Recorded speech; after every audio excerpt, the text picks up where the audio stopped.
Hi everybody, thanks for watching this. I wanted to tell you this is a little time sensitive. Greetings dear ones, I'm Kryon of Magnetic Service.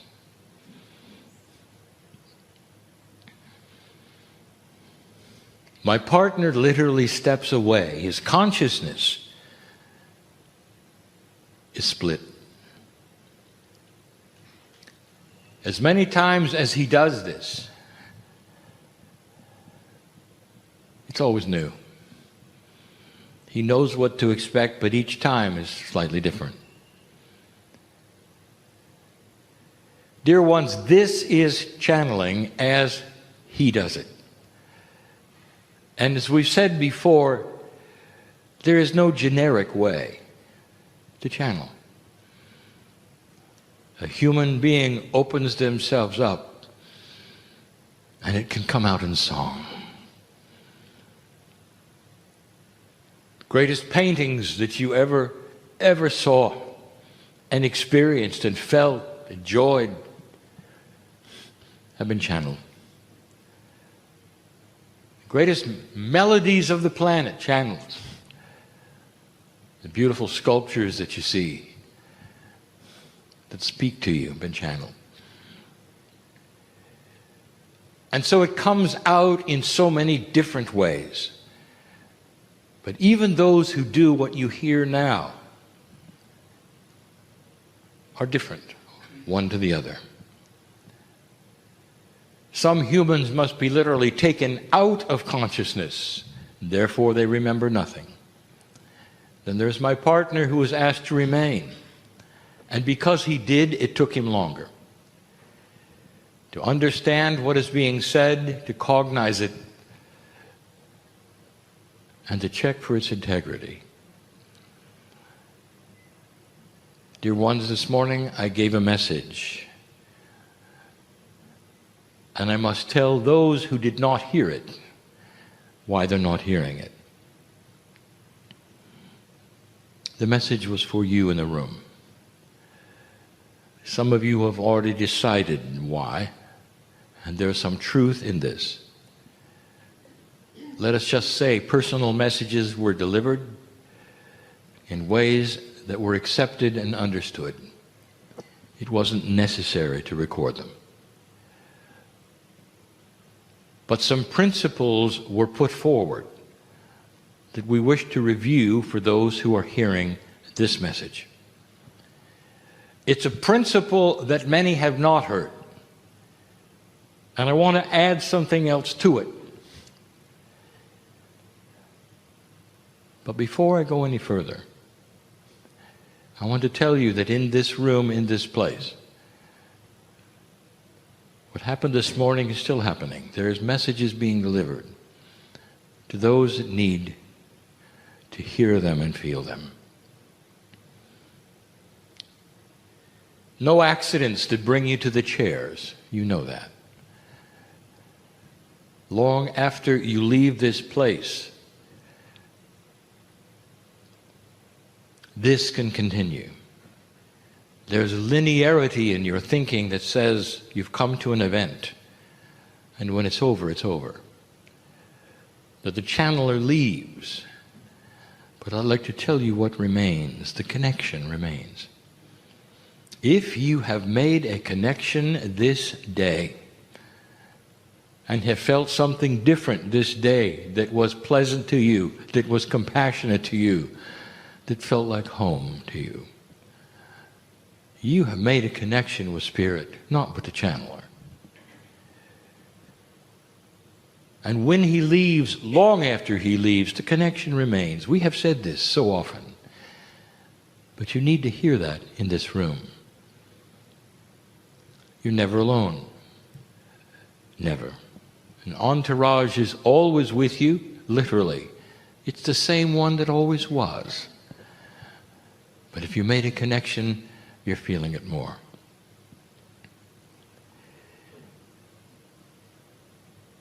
A little while ago, we started talking about something in physics which is also very spiritual. We talked about something called the field. Now, this has been known in physics by many names, and we'll say yet again that those who would use the word entrainment or even entanglement only have a piece or a part of the story of something that is very real and that plays a bigger part than ever in the new energy on this planet. The field is what we jokingly called physics with an attitude. You would expect there to be a balance in physics. Yes, no, and the answer is yes. You would expect physics and biology to work together in harmony always to create things that work. And the answer is yes. You also know that there is a specific kind of harmony that happens, a symbiosis, between the very elements of nature and physics. If you try to disturb one, it disturbs all. It's very difficult for humanity to ever balance something that has gone out of balance because they did it. And so already you know that nature then craves a certain system of balance, and it achieves it, whether humans are here or not. So there's a system. You know there's a system. But the field is something that you might even say is above and beyond it. And the field is starting to present itself on this planet in a greater way because of the shift.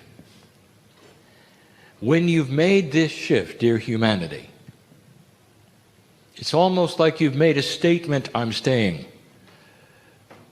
There's an evolution process that starts to occur. We've discussed it over and over. But in this process, there is a catalyst that starts to occur, a catalyst in physics that actually cooperates with that which you are doing and that which is happening to you now. We said earlier, the wind is at your back in this new energy. It's more than that. Physics is involved in a way to the light worker, to the old soul. You can start to feel this. It's the field. The field, as defined, is something that wishes to create harmony. It pushes things together to create harmony. In a way that you may even say that that's not really fair, because physics is supposed to be something that's absolute, and here you have a physical attribute that tries to connect things. Dear ones, this is no different than Mother Nature, of Gaia. It really isn't. It's another kind of symbiotic relationship, only this one is the human being to the creative source. Something that pushes things together, that makes them work differently, that opens doors and avenues. It's called the field. We'll talk more and more about this, but it's evident and obvious. But it's starting to create different things than you expect. The first is a review of this morning, for those who are not here. I started to tell you that there are reasons why human beings live in areas of this planet that have not seen war. If you take a look at where most of the channelers have come from in the last 25 years, it will be land that did not see war. Because the crystalline grid of this planet remembers what humans do. And so those who find places to live all over this planet that are fresh, that have had no layers and layers of drama and war and death and sorrow, are literally sitting on virgin land. And that creates something that now the field is using. Many are called to certain areas all over the planet and wonder why they're called there. And it doesn't matter what the temperature is. You come to a place and you feel this is your place. and this is where you stay. And a certain kind of consciousness that will come to a place of this nature all over the planet will create something that I want to talk about. My partner was recently in a place called Patagonia. Beautiful. Untouched. Very few people. But the ones who live there will stay there. And they say there is no other place like it. And they're called there. Even some of them live alone there. There are other places just like this, where there have been no wars. There's been no mass destruction and layers of history. And it's clean. And they feel it. It's more allied with Gaia and nature than any other places on the planet. And they're all over. Now this is for those of you who are listening, who live in some of these places and wonder why you're there. We've talked about this in the deserts. We've talked about this all over the planet where these kinds of places exist. There's something happening to you. If you live in one of these places, I will tell you something. In this new energy, because of the field, there is a connection with all of humanity. Those of you who are old souls are connected to others who are old souls. But there are so many old souls in places that are not pristine, who are not fresh. I think of those in the Middle East, on either side of the situation. And they sit upon land that is always ripe with trouble. Layer after layer, as far down as they dig, they find other cities that were conquered, that were taken. What chance do they have when they go into a meditative state to feel that, which is what others feel when they're on land that has had no issues? And I'll tell you, for the first time, the field is harmonizing them together. They can go into a meditative state and they can feel the absolute beauty, pristine freshness, the virginity of the land, the connection with Gaia, and they're not even there. And the reason is because those who are in those places are transmitting it to them. So if you live in one of these places, anywhere on the planet, you know you're in one or not. You are then being what I'll call a lighthouse, a transmitter, for what you have to what they don't have, so that they can have it. And they can feel the connection to Gaia, and they can feel the peace that perhaps not where they sit. This is important for you to know. This is fairly new. For the field has always been there. But in this new energy past 2012, it is one of the physical attributes of Gaia that is beginning to shift. The shift not only is occurring naturally because you made the shift, but it's being triggered by the nodes and the nulls. That is the trigger for Gaia. We have discussed this before, what they do with the crystalline grid. We've discussed it before. As they come online, they will then align the planet to do what it now is supposed to do with you. Gaia is really involved here, more than ever before. So I say this to those who wish to sit and feel the pristineness and the beauty of Gaia, and they're in a place that doesn't have it. They're in a difficult place, in the middle perhaps of a city, a big city, where even when you go to a park, you know that underneath it there are tubes with trains, and you're not connected. There's mechanics all around. There are magnetic fields interfering with your very life. How are they ever going to feel the pristineness and the beauty of Gaia? And I will say to them, just tune in. Because there are transmitters and lighthouses all over this planet living in these areas that are so beautiful and so connected and so pristine and so virgin, connected with Mother Nature in a way that is beautiful and solid and forever. And I invite them to feel it. That's just one of the new things. Old souls are starting to transmit to each other. Now, you shouldn't be surprised that these kinds of things are happening. There's another one as well. Difficult to talk about this. It has to do with human nature, personalities, bad habits, old habits, fears. Let me ask you, anyone listening right now, how do you talk to others? What's the natural, neutral point? Not those in the room. I ask this audience who is listening now.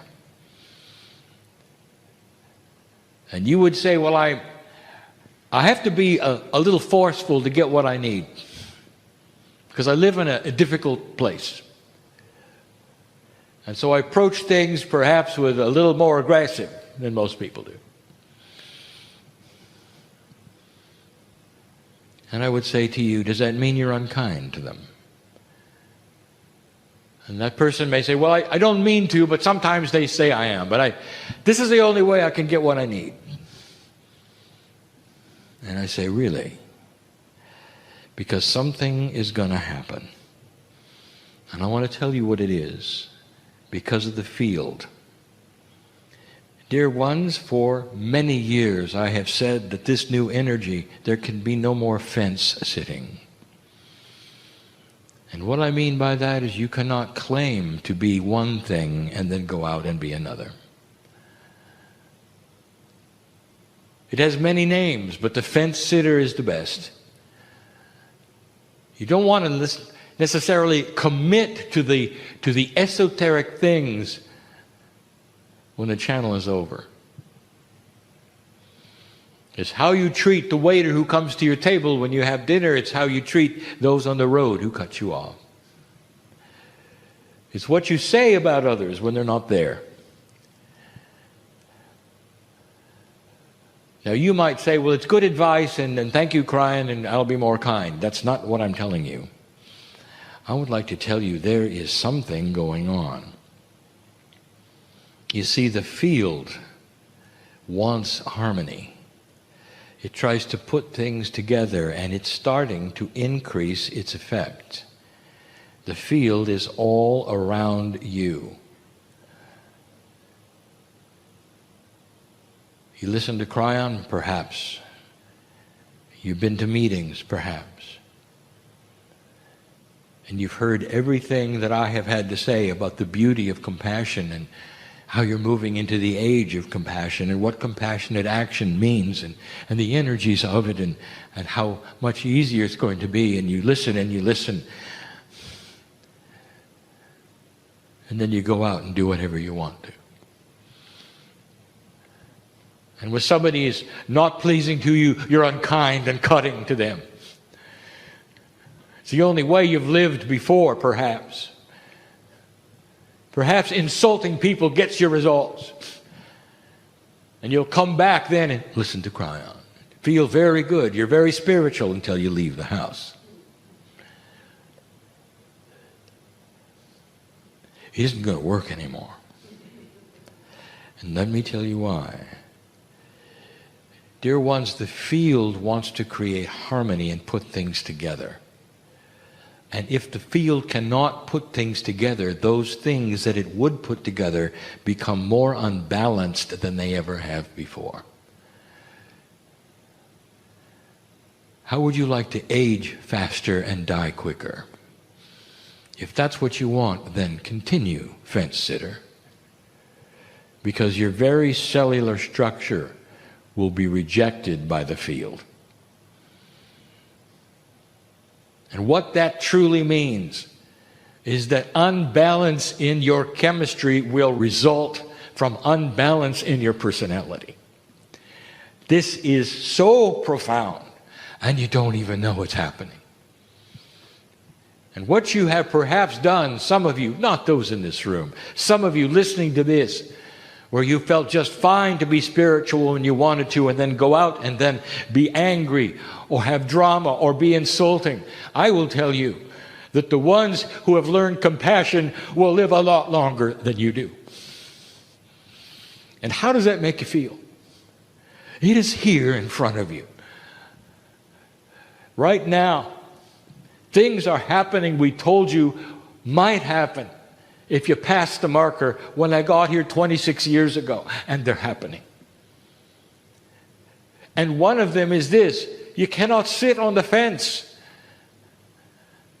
You either are connected in some way to spirit with intent, or you're not. And you can't pretend.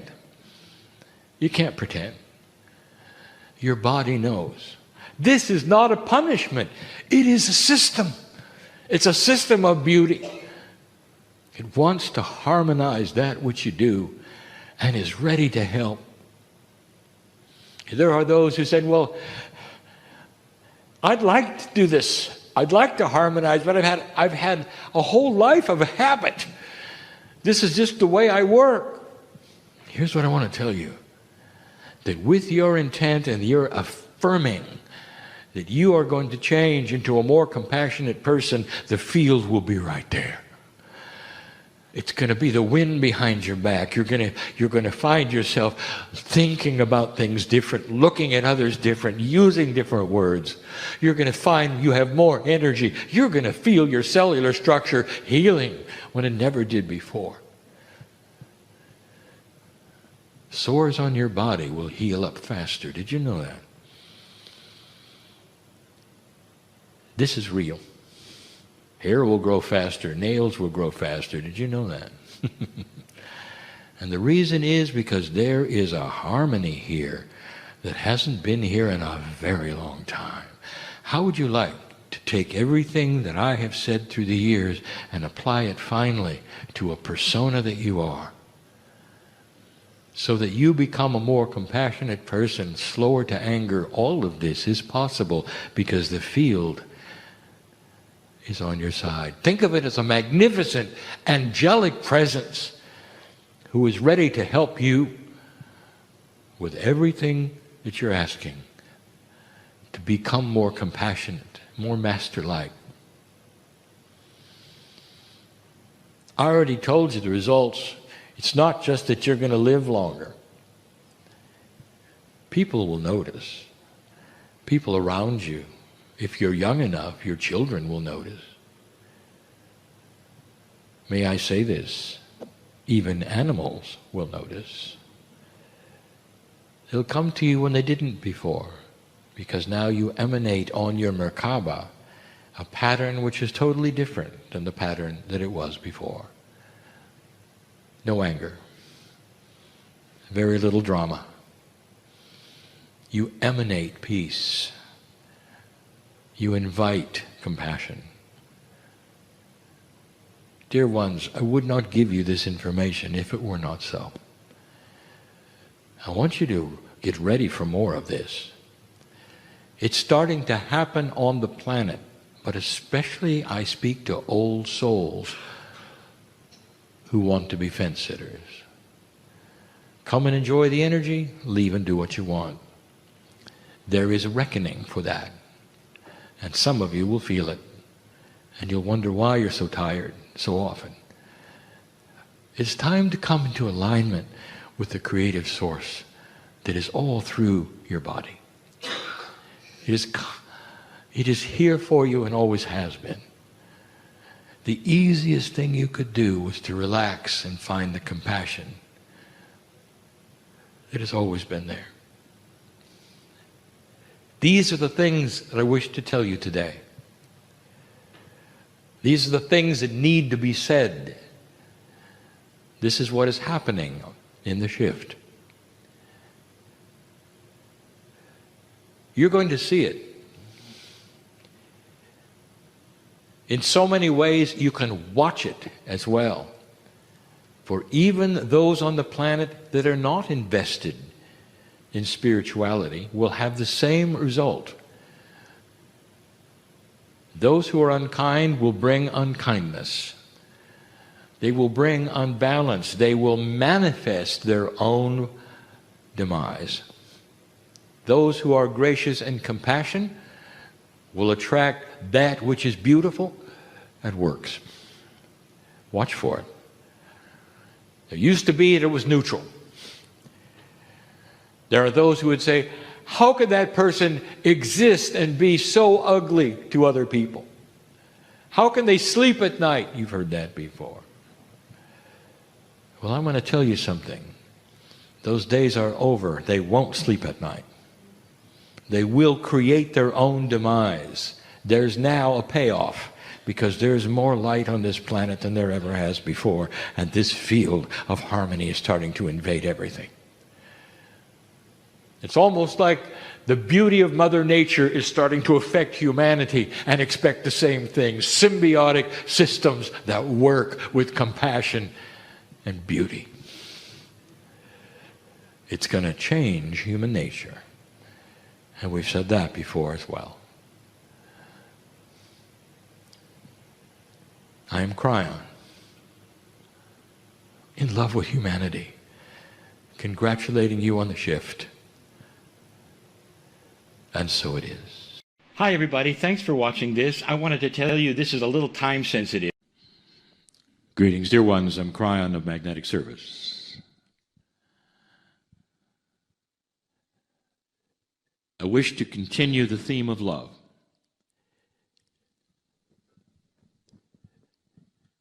I want to give you an idea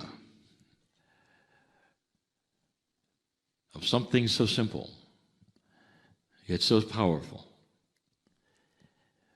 And within the explanation, to show you how some of the older paradigms of the planet might have to be broken in order for the simplicity to come through. What if I've told you that you have overcomplicated God? This comes, dear ones, from the humanism idea that grand things must be complicated. The old paradigm of human perception is filled with old consciousness and old ideas and old ways. Good for their time, working for their time, but it doesn't mean that you have to pull them in to something that is brand new. We've spoken of the energy which is new. It's not the energy necessarily, dear ones, it's the paradigm of reality, of what is today as opposed to what was yesterday. And here's how it goes.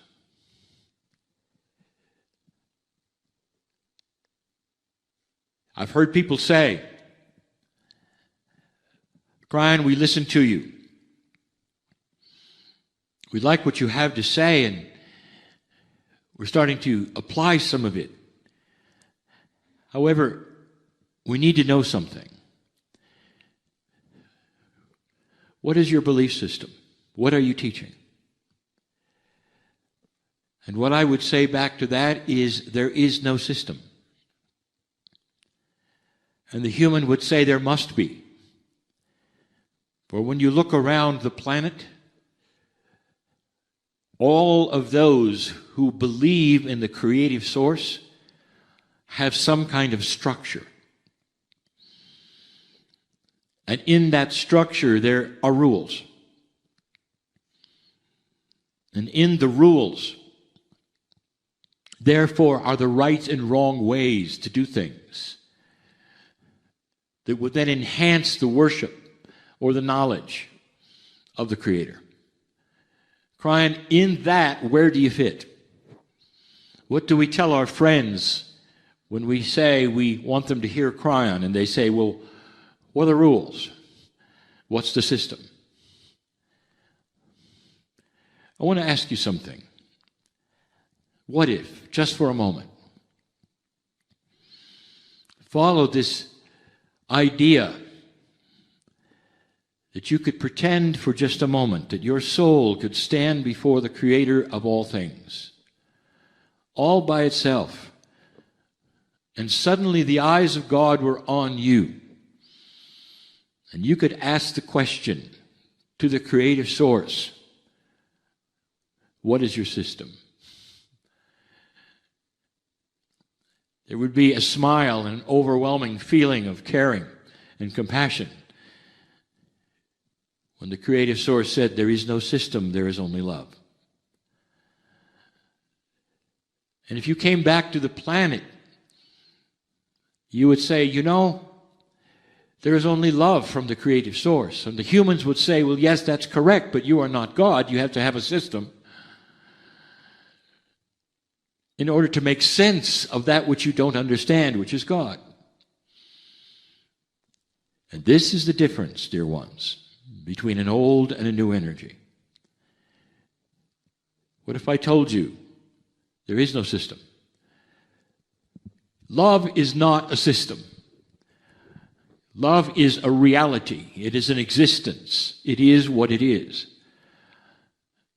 Love contains all of the attributes of everything you'd ever have to know or be or do in order to have the right kind of living and the right kind of life before God. Because you become that essence which has no system, which is one with everything. There's so much that we could tell you here that is starting to shift and change. You know this. We've said this before, that when a human falls in love with another human, in those first days, when it even affects your system, and you feel just a little crazy, and it's beautiful, that should tell you right then, if one of you asks the other one, well, let's stop for a moment and analyze the system. You don't, because there is no reason, because love is pure and complete. And if it's true love, it lasts a very long time because of those attributes. If you walk into nature, dear ones, in the middle of the trees and the forests,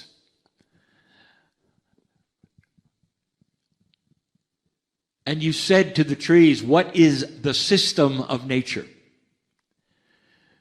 The trees would smile at you and say, there is no system.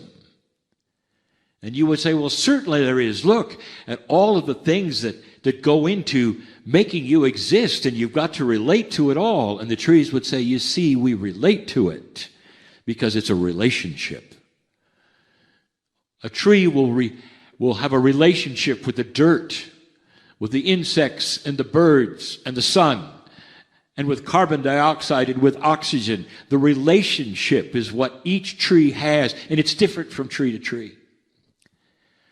But overall, the relationship is about oneness with all things. The tree doesn't have a set of rules that tells it how to live, or where it can put its roots, or what is pleasing or not pleasing to a God that created the tree. And that is one of the reasons why you can walk into nature and feel so free, realizing that there is no system of do's and don'ts, because it is self-evident and common sense that the relationship takes care of all of it. There come a day when people will not ask you what box you're in anymore. And you say, the relationship is good enough. And so I answer, what is the system? no system. It's called love. Because love and that relationship you would have with the Creator itself contains absolutely everything you'd ever need to know. When you have love and compassion, the rules, if you want to call them the rules, are self-evident and common sense on how you treat the one next to you, the ones that you meet that you don't know. The attitude of life that you would have walking into strange places. It changes the way you think about luck, if you even want to use the word. It starts to make you understand that the relationship to the Creator is a design that you create as well. And where you walk, you create love. This is simpler, dear ones, than a set of rules that you have to adhere to. Do you really think that the Creator of the universe cares what you wear? And there are those who do. Because in an old energy, they have created human rules with human ideas and human perceptions, thinking that these are what God would have. And in a new energy on this planet that is starting to appear, all by itself because of what you've done, and this shift starts to become self-evident, more and more will turn away from a system, a belief, and instead intertwine themselves in the beautiful relationship of love. We have said so many times that the word love to you has so many meanings and it only goes so far, but I will say to you that it is endless and it's enormous.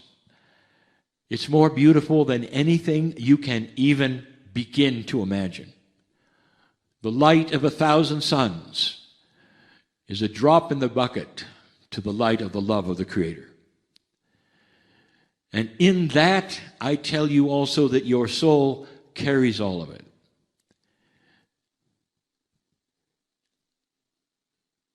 When the prophet Elijah walked into the field, he was going to ascend, and he knew that. And the ascension of Elijah is a metaphor for who humans are. Ascension meant that he was going to leave his corporal body, that body that he has, corporeal in nature, and it would vanish, and he would then become the soul that walks the earth, just like you.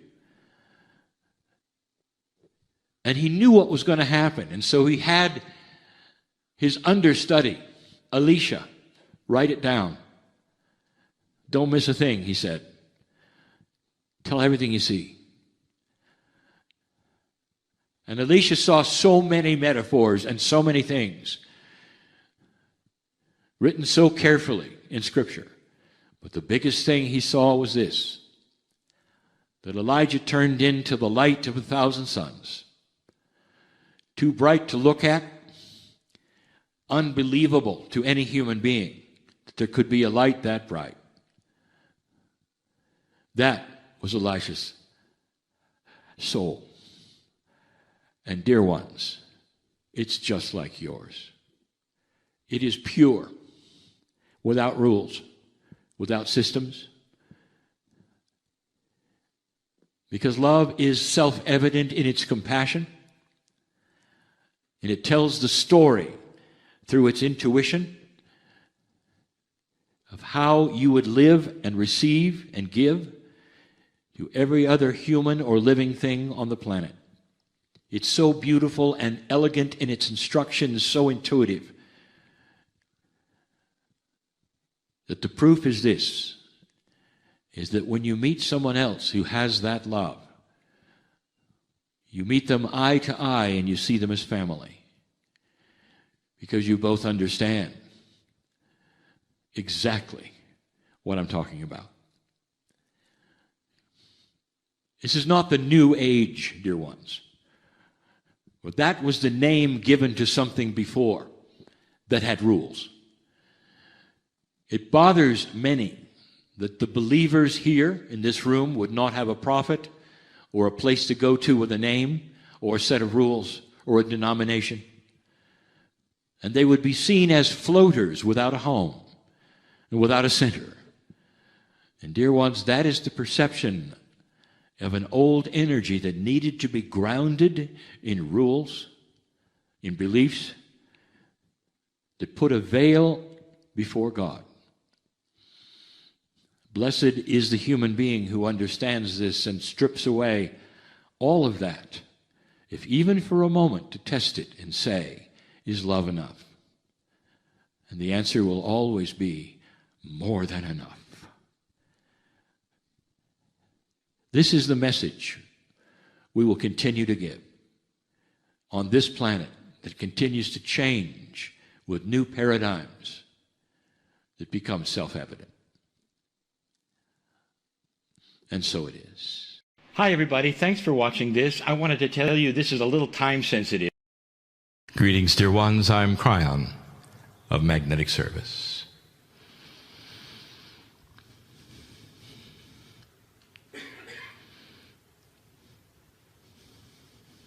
My partner has learned something over the years. The process he has, which you call channeling, is also his sweet spot. Regardless of what is happening around him in his life, the issues, the frustrations, the problems which he has, some of the same that you do, they all disappear. When he sits in front of Spirit in this way. This is available for all of you. It's not called channeling. It's not even called meditation. You can do it with your eyes wide open even when you drive. This is a 24/7 relationship with what we call the house in the fog. We spoke yesterday about this elusive house in the fog that my partner found, that you have found as well. That so many of you listening to this have found. And it is a metaphor for the house which is yours with the many rooms. Not the house of a prophet or a belief system. Not the house that somebody told you was available for many and it's the same house. The reason it's in the fog is because you must discover it yourself with your intent. It does not show itself, dear ones. And this is by design. So that humanity, when it starts to move, will have done so on its own, by itself, with pure intent and discovery. Now, there are all manner of kinds of houses in the fog.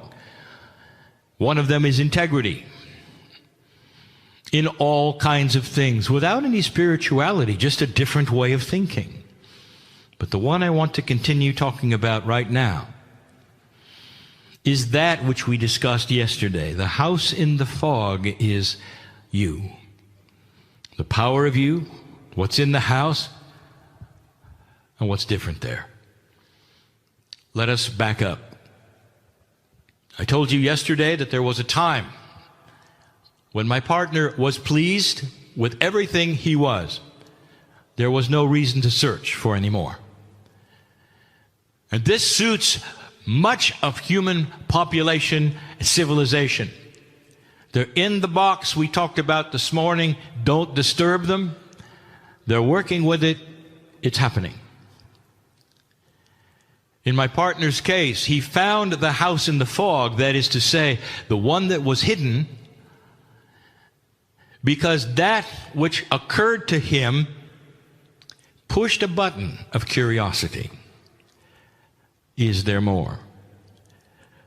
Now, Spirit cannot show you the house, but it can push the button of curiosity over and over and over. Sometimes it's through synchronicity. You bring a friend to this meeting. They don't understand anything that's happening, but when they leave, they realize that perhaps there's a house in the fog someplace with their name on it. And it starts a process that they must then pursue. This is free choice. The metaphor is clear. You've got to want to go there. Most of you sitting here and even listening to my voice have done so. But now it gets good. There are many rooms in this house, and in an old energy, you have opened the door and explored so many of them.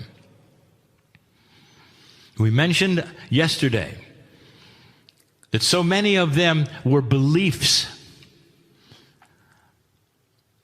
And the challenge was to see if they matched yours.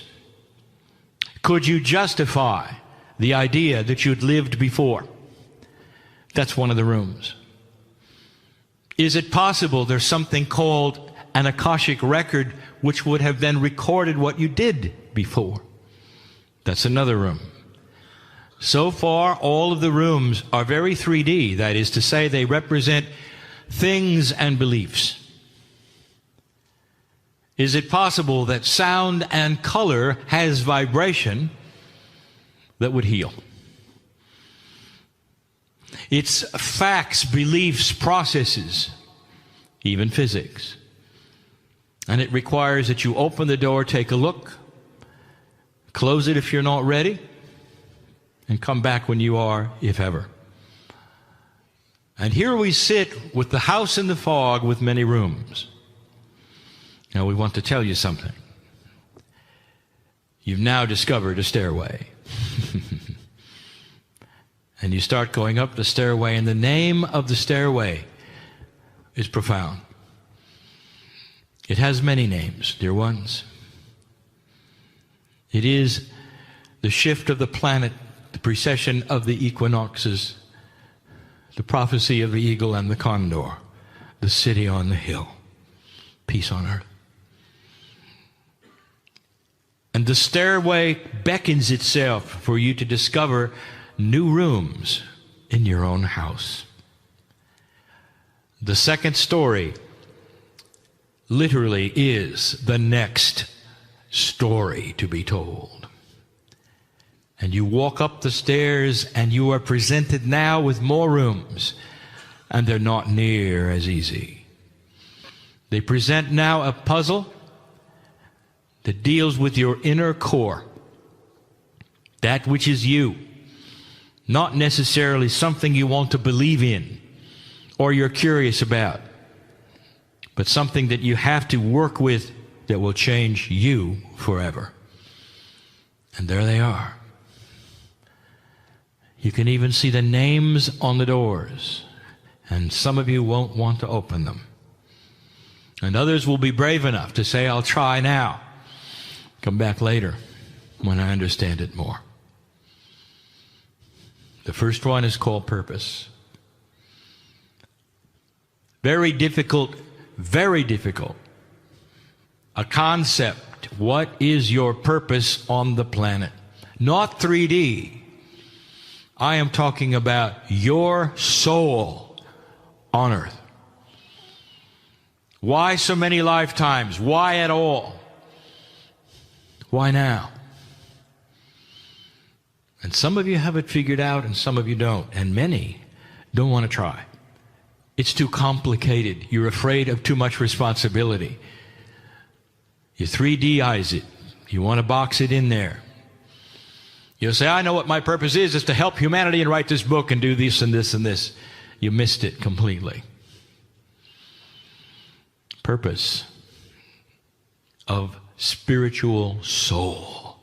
Why are you here? And I will tell you that as that door starts to open and you really want to look at it, you're going to be presented with some curious things. For that door inside contains puzzles.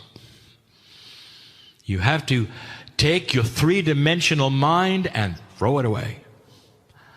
And you're going to have to look at the concept of life at all. And if you ever found out the true reason, and you will, you'll smile. And that will lead you to the next house. You exist because you are part of the creative source and the plan that is beautiful. It has nothing to do with you. Your purpose is God. Ask those who walked the land here thousands of years ago what was their purpose, and they would say to be part of that which was everything, to balance what was. So much were they a part of it, they didn't even know how old they were. They weren't counting. It's time for you to stop counting and stop figuring it out. Because when you see real purpose, you'll know you are part of a very, very large plan of benevolence, of galactic purpose and love. It is universal. It's not about you, because you are a piece of everything. Can you decentralize, or will it always be about the you that you walk around in the body that you have? This is the second story, dear ones. This is those who wish to become quantum. The second room is called self-balance. This is not obvious. But dear ones, if you accomplish the first one, and you have a far larger sense of why and who and purpose, you're going to start relaxing and realize that the things that take place and happen to you are fleeting. And that although you may mark them as significant, you may be frustrated by them, even fear. If you pass the first room, you'll also know that you will recover in whatever that means, because you are forever and you are self-balancing. Inside you is the master healer, the master psychologist, the channeler. All of those things, because you are part of the plan of God. You are self-balancing. If you are in the depths of despair, in the closet, a victim of all things in your mind, it's only a matter of time when that'll go away. The wise human will know that, and when they're in the depths of despair, will find something to keep them busy. Because time will take care of it, and you'll know it. Can you imagine?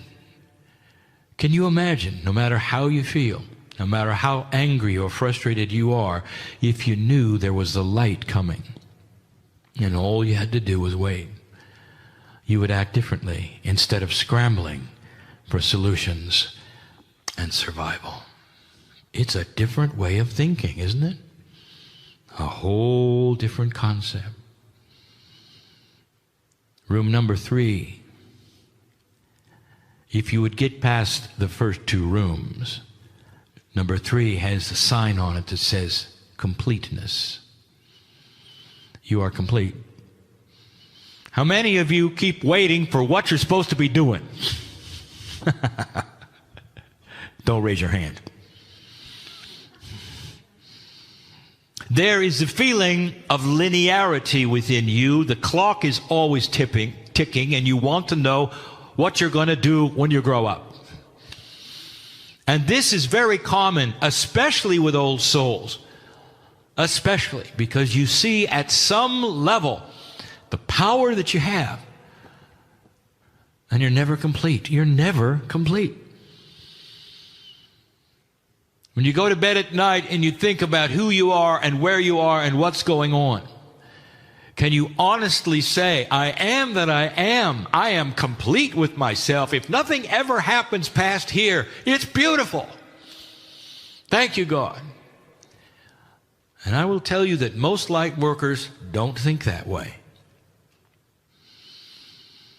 What about the incomplete project that's going to make the difference, or where you're about to go, or the next level, or those kinds of things? It's a human bias of time and also of what we will call bias of hierarchy. You're always reaching to the next rung to be higher than you are today, with the idea that a higher vibration is going to make you better and those around you better, not realizing you're complete. You're complete. Now, you may do many things in linearity, but you're complete. God sees you as complete. Why can't you? There's a difference here. Very difficult, very subtle to understand when you say there's things that I must accomplish and do. Oh, how human of you. Not when you're spiritually whole and complete. And that should give you a feeling of relaxation. No matter what I'm going through, you'll say, I'm complete. I know the purpose is beyond this lifetime, even the next lifetime. I am eternal and I'm complete. I'll walk this planet and do what I must, but it's not going to bother me because I am complete.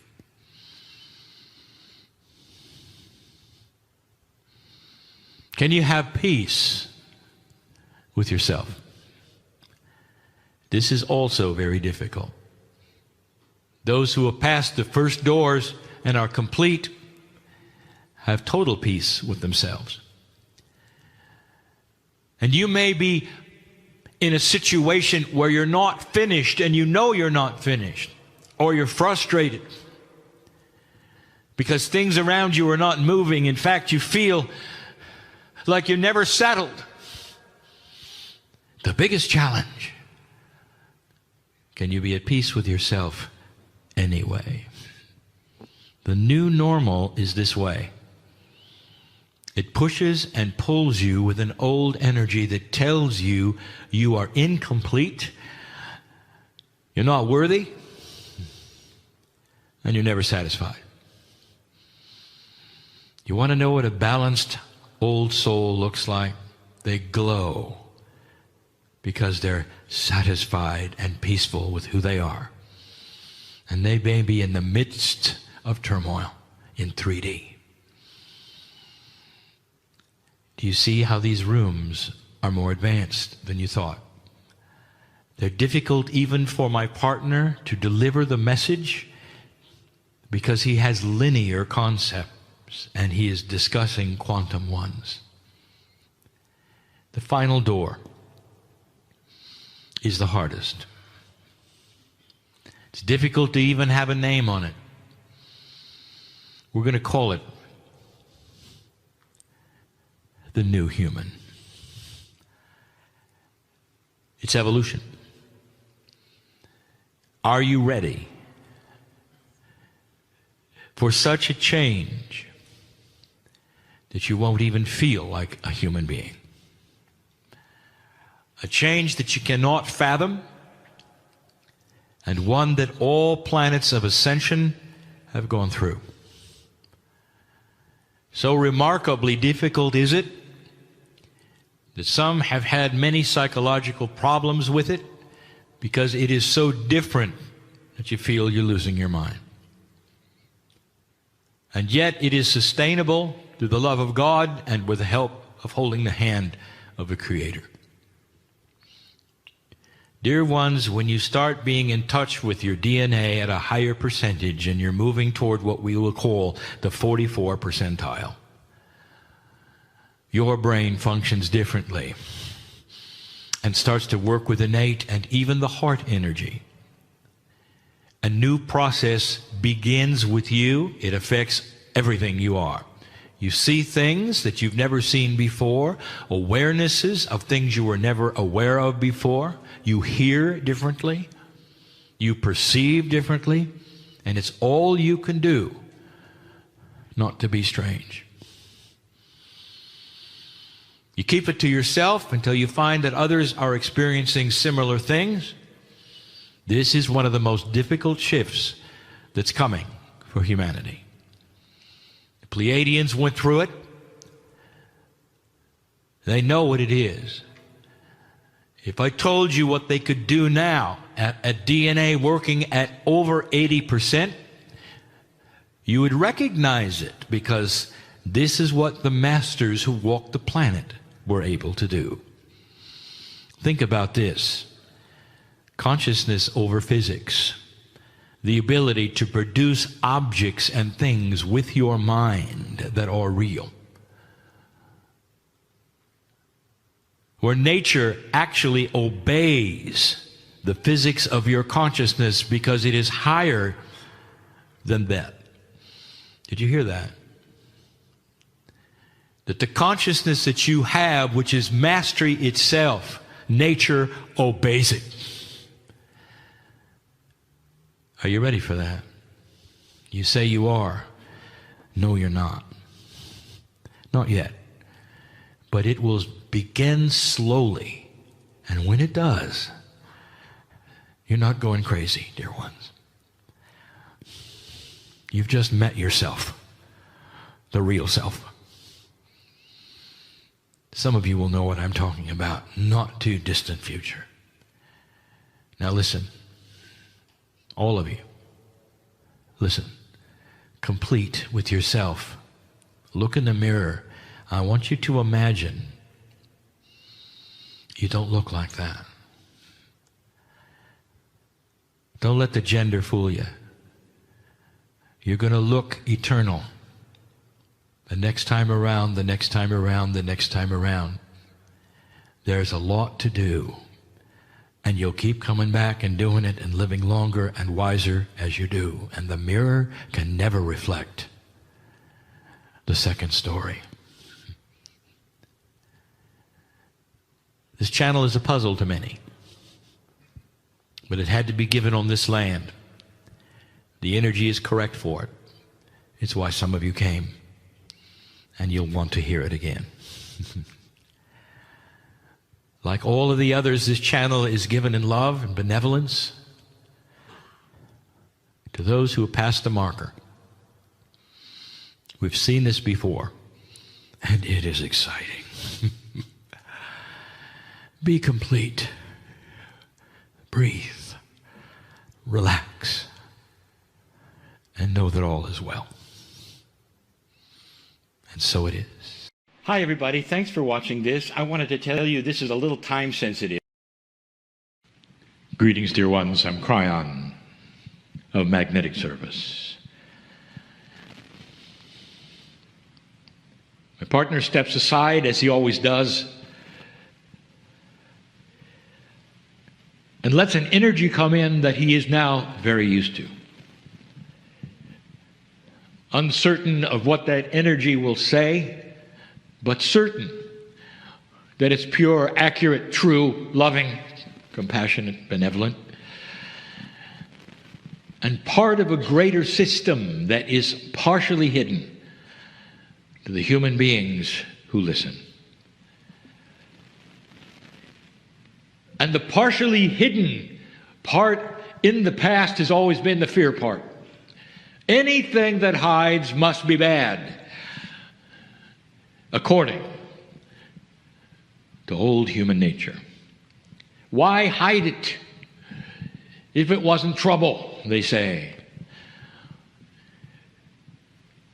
And the human beings who feel that way have missed it completely. Why do you wrap presents, put them under the tree in this culture for your children? Are they going to open it and find a snake? You have something for them that is beyond what they know, and at the right time it is presented. And until then it hides. And this is very similar, dear ones. And in the old energy, the hidden things were because you hadn't got to a place where you even knew they were available. And now in this energy, they're yours. I'm going to talk about that a little bit more tonight. But in this system, if you want to call it, there is a grandness of discovery that for some of you is not so grand. Because you really haven't let yourself see it. You've covered yourself with a cloak that is humanism. The one you were born with, the one your parents told you was there, the ones that the circumstances in your life have created, that you accepted, the ones that you talk about. Not understanding that it is a shell that you can break through anytime you want and start to understand the potentials of what really is there.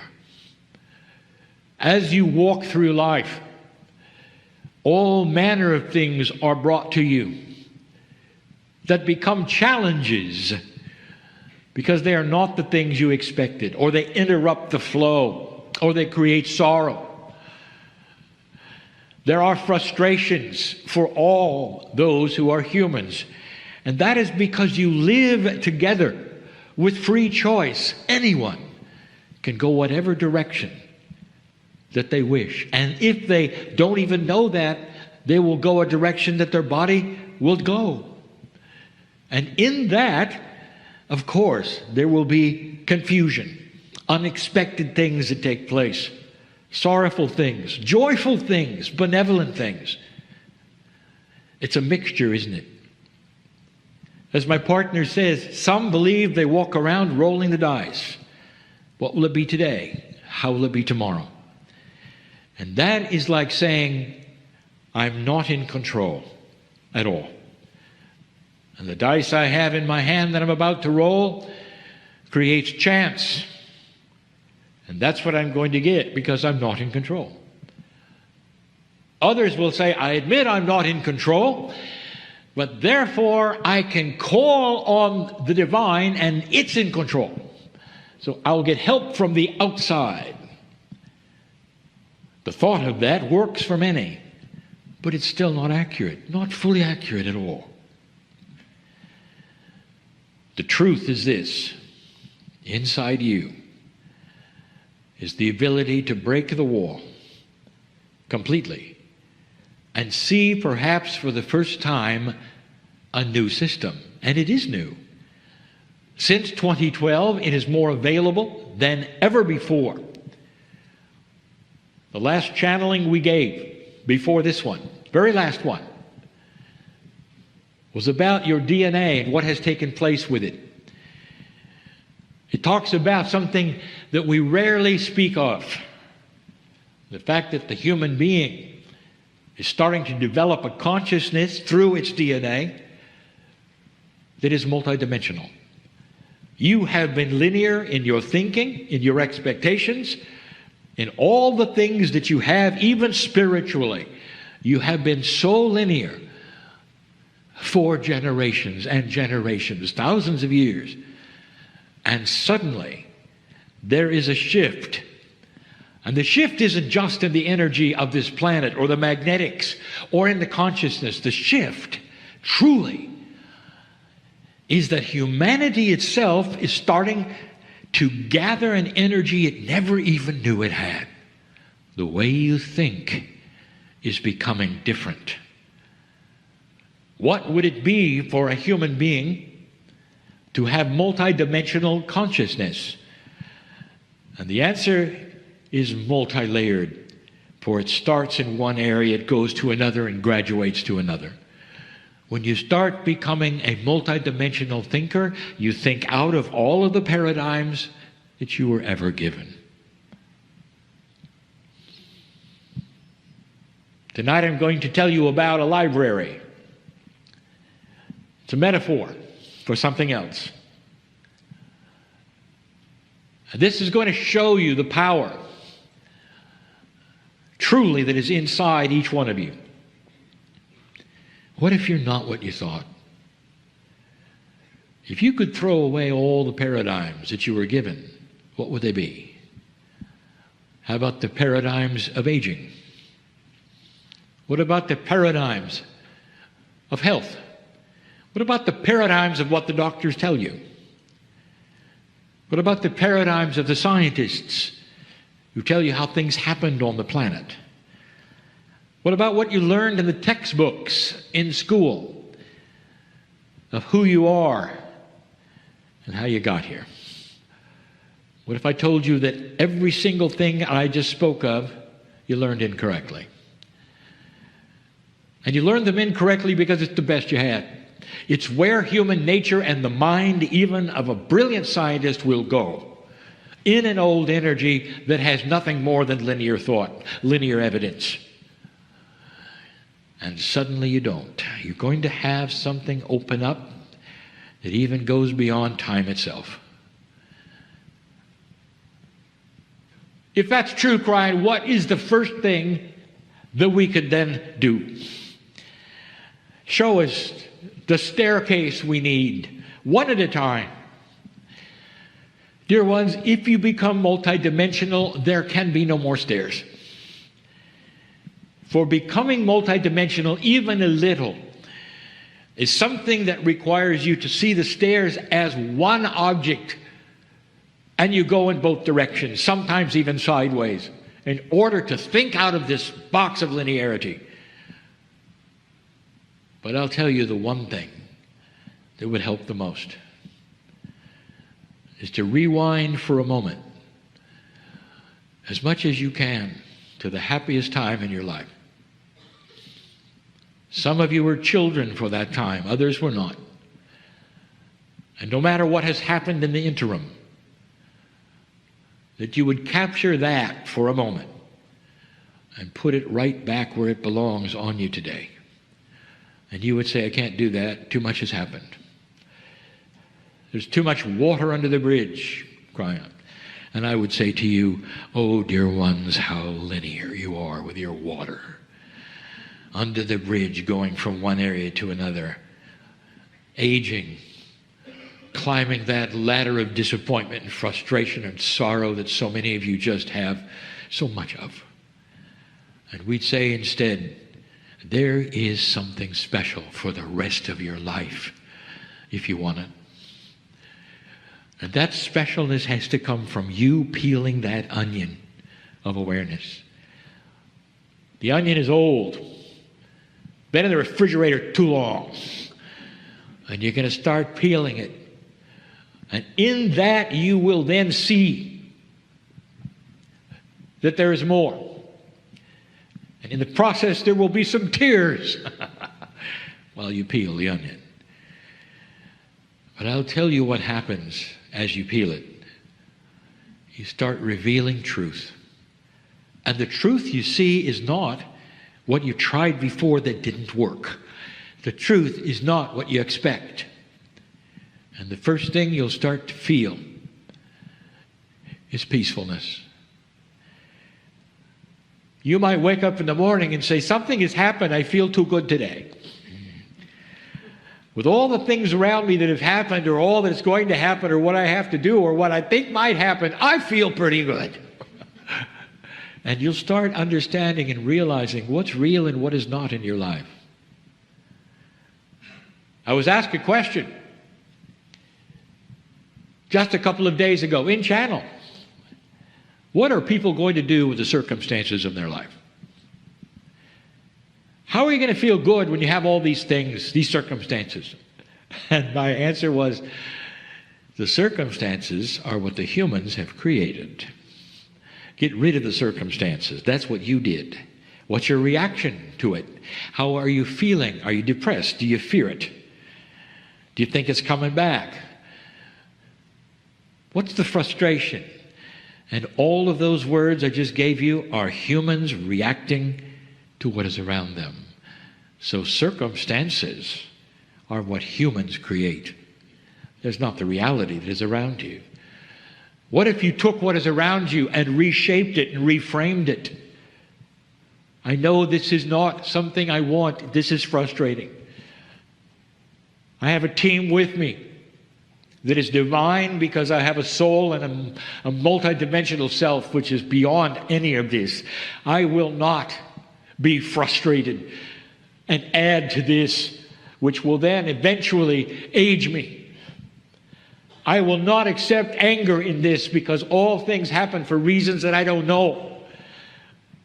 I will hook to that which is divine and be thankful for every day. My chemistry will change because of it. And I will last a lot longer than my doctor said I would last. My chemistry will chase away the diseases that want to attach to me because I worry, because I'm afraid, because I don't have that which is the child anymore. That takes courage. It takes courage to say it, to believe it. And there will be those who leave the room and say, well, that's Pollyanna thinking. If you think something, Kryon says, well, you're going to get it. Why don't you give it a shot and find out if what you expect and what you think and what you cognize and believe might actually change the circumstances around you. Dear ones, you're entering a phase of humanity that is new and different. And some are starting to feel. They're waking up and saying, something has changed. I feel too good. I'm having a good day and I didn't think I would. Perhaps I should change my expectations. It seems that if I expect a good day, I'm getting a lot more of them. It seems that I'm not fearing as much. I'm not disappointed as much. I'm not frustrated as much. Some of the same things are happening with every day. And the same people are in my life doing the same things. And somehow it's bouncing off me. And somehow I know that I am beyond all of it. And my reactions have become more benevolent and understanding and compassionate. That, my dear human being, is becoming multidimensional. For in that multidimensionality is a buzzword you're going to hear more about than ever before. The confluence of compassion. More than coincidence. You have coherence. Coherence of thought that matches the Creator. As you become multidimensional, you start to bring on the aspects of the divine within you. The coherence is with the other side of the veil, finally. Without ever having to go to a reader, a minister, a priest, anyone that is outside of yourself. And instead, you feel it, and the connection is there, and you don't want to let go of it. And it's not going away by itself as long as you keep peeling the onion and expecting the benevolence of God inside you. This is the truth. And the masters all over the planet have given you the same information. But now, you're the master. You're the one who can sit at your own feet. You're your own ancestor. You're awakening on your own. This is the challenge for those coming from the old to the new. Let it be so this day, that there are changes within, seeds being planted of potentials for a longer and grander life than you ever expected you'd have, no matter how old you are. I'll be back. And so it is.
Hi, everybody. Thanks for watching this. I wanted to tell you this is a little time sensitive.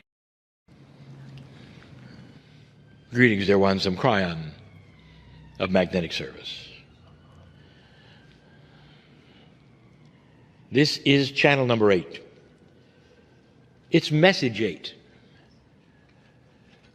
And if you believe in the sacred things that we have discussed for many years, you'll start to understand that there are messages within patterns and within numbers. Someday, when you get to the point in science where quantum energy can be seen, it will have patterns. And the patterns will be ones you have not seen before, but that are sacred geometry. Physics is filled with God. 8 in Tibetan numerology means abundance. It is one of the special numbers that is a message. And it includes not just abundance, but responsibility.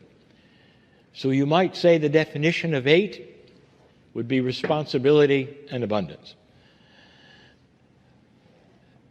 I started all of this in message number 1 with the hero's journey. And we talked about the similarities of the stories that are so beloved, all the way from the Greeks and before to the ones you have today. And those similarities are extremely striking in this, the intuitive journey that humans want to go on. They want to read about them. They want them in their media. They want them in their films. They want them in their imaginations. And again, what every single one of them has in common is first the courage to go on the journey. Instead of simply sitting and saying, someone else, they'll do it. Someone else will do it. And they pick themselves up and they go on the journey and they gather those who will come with them who feel the same. And every single one of the stories that we talked about in message number 1 have the same attributes. And these attributes are actually the same ones as humanity has in their journey through 2012. Did you notice in every single hero story, in every journey, in every one, there was some kind of magic? Whether it was in this land, Merlin, or in the case of Jason, he had it. We talked about the hero story in Star Wars. He had it. We talked about Frodo and Lord of the Rings. He had his wizard. And then Harry Potter did too. It seems that magic, or what seems as magic, is one of the ingredients in the hero's journey. You expect it. You want it there. And there are those who would say, well, in the evolution of humanity's hero's journey, where is the magic? And here's what I want to tell you, dear ones. This is what you're discovering. You're just starting to realize that inside you are the ability to do things that heretofore have been considered magic. It is inbred in all of you. And it is part of that which will be the new evolution of humanity. And we've spoken of that before as well. But an evolution that starts being able to tap into what some of you have even called the innate. Tapping into what some of you have even called the higher self. What would happen if normal humanity was able to intuit to the degree that they knew what was coming? that they had intuition and guidance to know how to proceed the best way, that systems would change and that new systems they'd never thought of would be here. Systems that would be compassionate systems where everybody would win. Imagine a corporation selling products. Everybody wins. Putting thousands of people to work, and you find benevolence everywhere. Imagine a government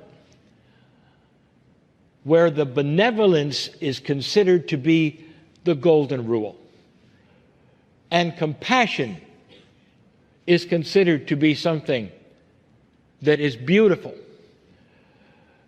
and looked for.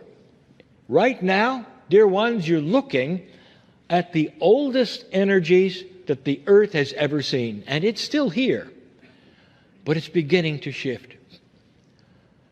And those old energies would be that of ego-driven systems, greed-driven systems, one where there's no caring at all about any other human being at all, where killing is still that which you can do and feel nothing. And that has been the way of it. And humanity has participated in that. Right here. War after war after war. The last great war ending here. Truly. With the hero's journey of the Battle of Britain. And you know it well. I'm in London. Against all odds, this took place. And I'm telling you that against all odds, human nature, intuition, and human nature itself will start moving toward a benevolent nature, transparency, compassion, and a new rule set of what works for humans with each other and what doesn't. My partner was answering a question about the Palestinians and the Israelis, and saying it's going to take a new breed, a younger leadership on both sides in secret meetings that will face off and say, we are tired of what we have. Wipe the slate clean of who did what to whom and when. Let's start again and make it work. Can you imagine a human nature that would do that? That would say, history, go away. We are starting over. It doesn't matter who used to own this or that. How can we now share in a way that makes sense without the history coming in and weighing like it does now and saying, well, yeah, but you did this, and yeah, but you did this. That is a change in everything. And when you start to see that, dear ones, you're at the end of the hero's journey of an old energy. You've slayed the dragons, you've come out with the magic, and another journey begins. A journey into light. And the hero's journey continues and continues, for there's always a horizon you want to go toward that you've never had before. And you'll have the magic as well. You've been to many power places. You've felt many things. For those of you who don't necessarily feel things now, it happens later in retrospect. It happens with every single human in a different way. Some will have immediate reactions and tears just by feeling the ancestors in certain places. And others will feel nothing. And then they'll go home and they'll start remembering the trip and remembering who were those they were with. And it'll come later. And it may not come in tears, but appreciation, peace, a feeling that said, yes, I feel it, that was good. And it pushes you to greater things. Always pushing. Old soul, there's no accident that any of you are here. Even if you don't listen to channels regularly, I will tell you you're here to meet others, to see things, to hear things beyond just the history of the area. This area is powerful with ancestral and ancient celestial information from ancestors. And this is what is most felt. We've even told you about the patterns in the grass. There's magic.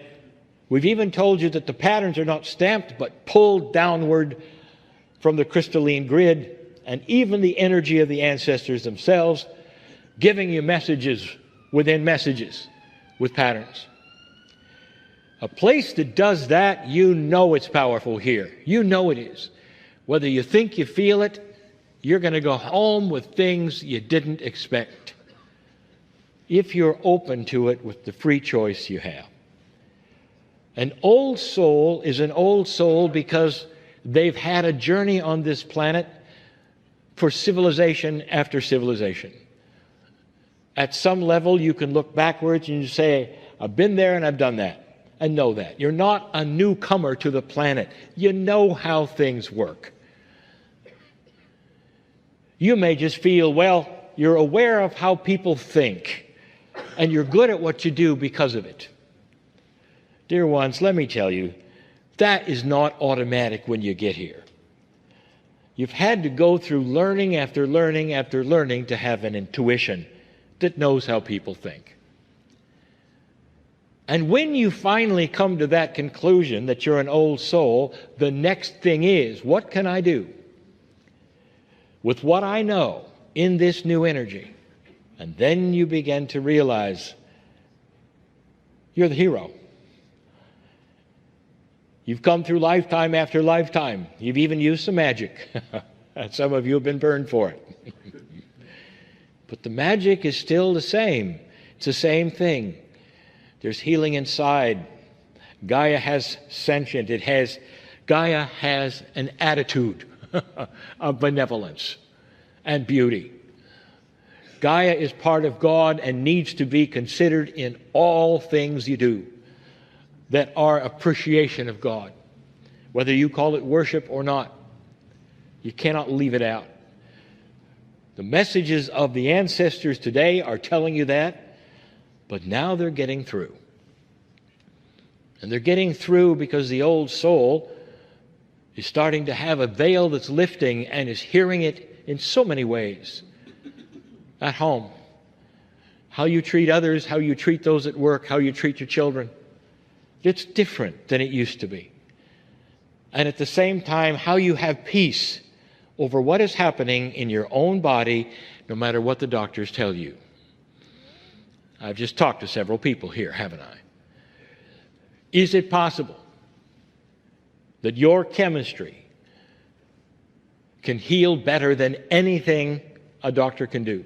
God bless the doctors, but your body is better than all of them. And if that's the case, this would be ancient information pouring at you from the ancestors. Talk to your cellular structure. It'll tell you what to do, what not to do, what to eat, what not to eat for you, specifically for you. Based upon your Akashic record, where you've been, what you've done before, and what satisfies you now. Healing is yours. But you have to cognize it. That means you have to understand it and believe it. It's a new energy. And the magic that you have, old soul, is that which you believe is part of you today. Are you or are you not part of the creation from a creative source that is love? Are you or are you not? And if you say you're not, then you're just like the bison in the field. That means you have no connection to Gaia. You're just an animal. And I don't think there is one old soul who believes that for a moment. Instead, there are shades of understanding. Well, I want to believe it. I know it's true at some level, but I don't feel it right now. And all of those things are fine because you've just given intent to start a journey. If you don't feel that way, or perhaps you're not aware of that which is inside, I ask the next question, do you want to be? And if the answer is yes, it's so simple. There's no stairs to climb. There's no suffering to be done. There's nobody to report to. There's nobody to call. Because you've got a direct connection to the Creator, and your cellular structure is on target and listening and ready. What comes out of your mouth is what it will believe. If you give intent to want to know more, I want to feel it. I want to know more. It starts by itself simply because intent is the key. Especially today, in a changing energy, with an old soul. You're the graduate. You're the hope of the planet in this lifetime and the next one and the next one. I've said this so many times before. For those of you who don't think you're coming back, how would you feel if you came back fresh, new, young, with the knowledge you would never make the same mistakes you made this time? Would it make a difference? And the answer is, oh yeah. Well, that is what it's going to be. We need you. We need you now to relax and understand that light is something you generate with every step. With every step. Light is not singular. Light broadcasts from you in so many dimensions. It's how love can be felt with two people around the planet. No matter how far they are, they know they're thinking about one another because love has no distance. If you send light to your neighbor, you send it everywhere. If your life is light, it goes everywhere. That is how the old soul begins to change the planet. You've had a journey together for days now. You've had a camaraderie for days now. What if an earth that really doesn't know each other could get together like you have, so that over a period of time you would know each other better and relax and talk things out, so that the future would be filled with those souls who will never go to war again because they know each other. That is the hope of the old soul, the reason Kryon is here, and the reason this message will always be the same. It's not about if it's going to happen, it's about when and how fast. With your intent and free choice, it's unstoppable. You're already seeing it on your news, dear ones. The good and the bad. The reactions are there. The old energy is there. And there'll be less of it in time. Do not be alarmed or put aside or asunder by things that you see are black and dark, because that's exactly what they want you to do, is to fear it. Instead, understand it's part of shift and change, and that light will win, because it's coming from you.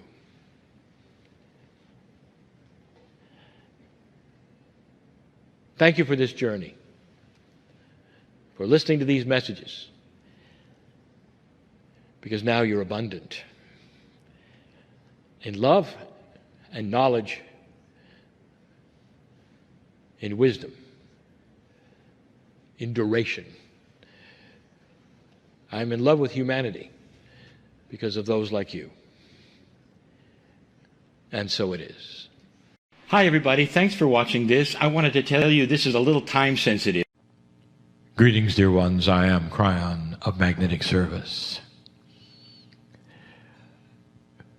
My partner steps aside, as he must, for a channel like this to be given. He knows what this is like and has done it many times. He's in a place, if you wish to call it that. And he is listening like you are listening. He has distractions, however.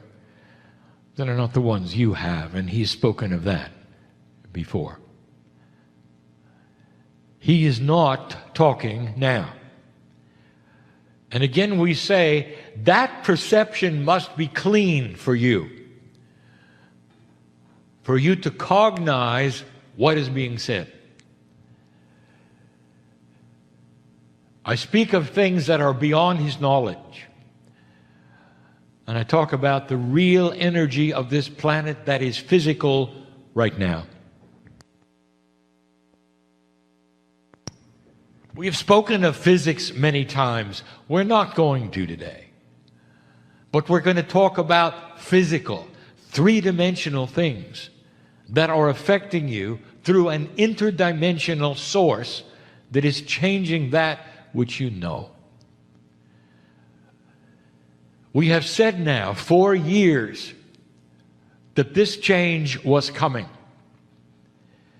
The prophecies have been clear in their own vague way that the consciousness of the planet itself was going to shift. That the planet would become softer. And that things unexpected would happen. We even told you there's a wild card coming. And that you're going to get more of them.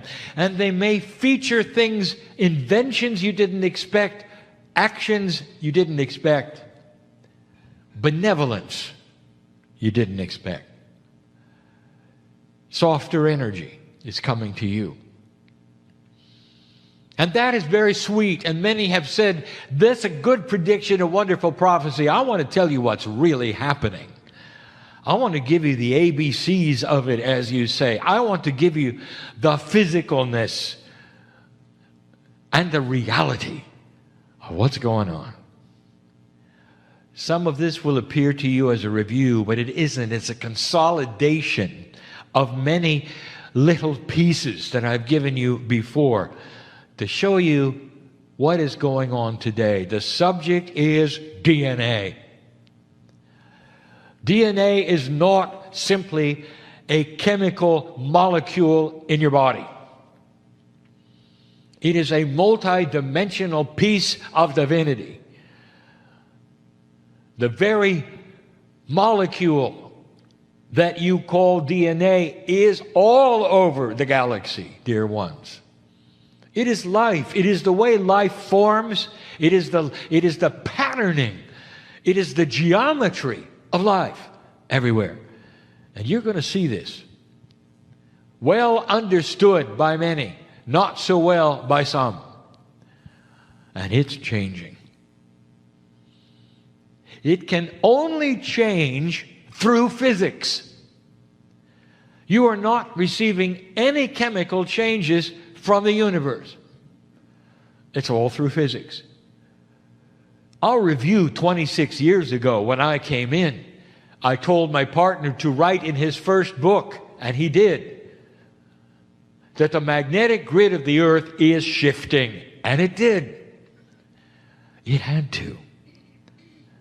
Because the magnetic grid of the planet is related to, intertwined with, the physics of human consciousness. As goes the grid, goes human consciousness. And it has been approximately the same through your lifetimes. And now it moves a lot.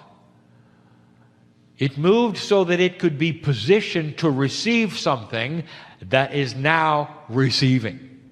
Think of it as moving the furniture so that you can better view something you didn't know was viewable. And so you're reposturing the grid for something coming to it that it's going to end up being called an evolutionary energy. And it's physical. It's really physical. Months ago and years before that, we told you that your planet is going into a place, if you want to call it that, in space than it never has been in before. This is not esoteric. Ask an astronomer. Is the solar system coming out of a protective bubble into a new kind of radiation or energy or whatever you can call it that you haven't seen before?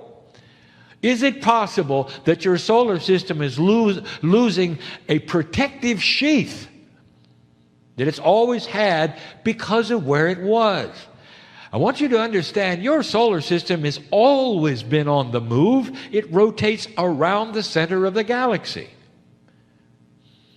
You're always in a new period of time and space, constantly. But all of the lifetimes on this planet you've had have been in one energy, and now it changes. And now it changes. Physically, what is it doing? The new energy is affecting your sun, because this energy is designed to do that. Dear ones, what if I told you this energy was always here waiting for you to pass the marker?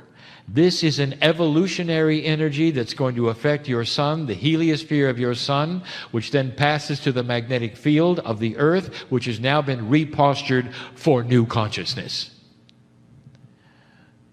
Oh, there are those who intellectuals say, well, what if we had destroyed ourselves? What if there was no humans to receive this? It's simple. Nothing would have happened. But the area of space was still there, and the same energies would have been there, and you would not have been. Simple.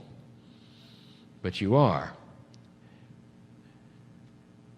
And so the prophecy itself from the indigenous is being fulfilled a great deal by the new energy that are in space.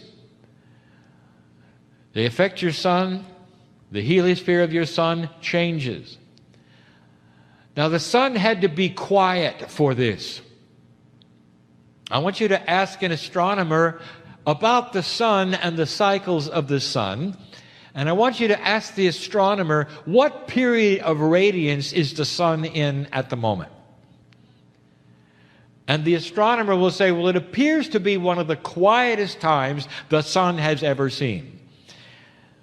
Solar flares and sunspots are disturbances in the multidimensional field that surrounds the heliosphere of the sun. We wanted it as quiet as possible, and this was timed for that. The sun is quiet. It's affecting your weather. We told you that. Due to its quietness, you're in a cycle of weather that we also predicted that has a lot to do with the energy that's coming. That's physical. Ask an astronomer. They're worried about it, some of them. Others are not. It is affecting you. Now you know why the magnetic grid was changed when it was changed, and why.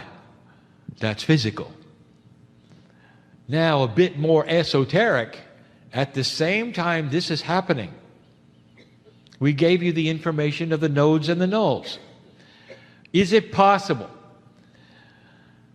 that the Pleiadians themselves, having been there at the beginning and knowing about this change, this marker, the ones that actually helped with the prophecies, they actually were the ones that influenced the Mayan calendar, of course, through intuition, would know about this time. The nodes and the nulls are fast-track engines that are affecting the grids of the planet. Consciousness. The grids of the planet affect consciousness. Crystalline, remembrance, magnetic, consciousness that is soft or hard. The Gaia grids, all of them are being tempered, fast-tracked, fed, if you want to say, by the nodes and the nulls. This is information, if you haven't heard about it before, is easy to find. I want you to look at the confluence of energies that are shifting and changing that directly affect one thing, your DNA. The DNA of the human being is ready to shift and change. You'll never see it in a microscope because it's not chemical, it's physics. The 90% of DNA that heretofore was junk, and now you understand it's not, has within it information that is multidimensional and is ready to receive information from the sources I just gave you. Like antennas in your body, the DNA is going to receive and shift, and it's going to affect genetics.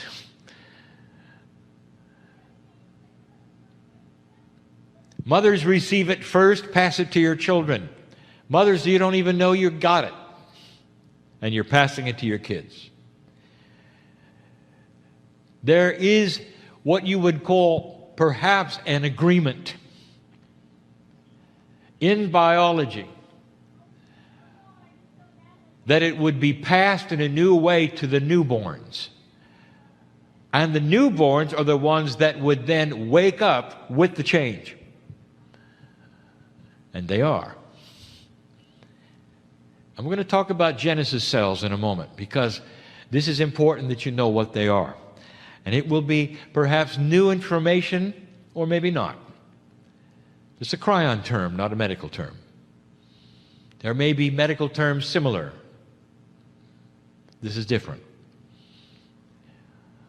The baby comes into the planet, and what is going on is you're in a new place in space. You have the nodes and the nulls feeding into the grid new information, and the paradigm of consciousness is different for them than for you. Things start working better.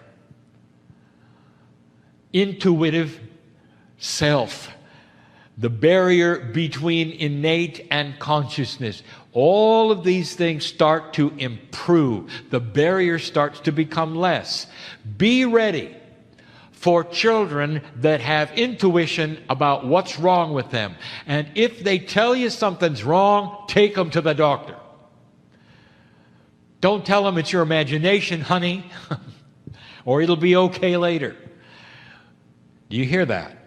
There are those listening to this right now who need to hear that because their children are looking at them and saying this. I feel funny. Something's wrong. Moms for years used to raising children are used to a paradigm in the old energy. And the paradigm has a certain kind of health template. It's changed. The kids are waking up to being intuitive about their own health. The bridge isn't built yet to innate, but it is close, and they're feeling something, and innate is talking to them for the first time. You didn't get it. They do. Listen to them.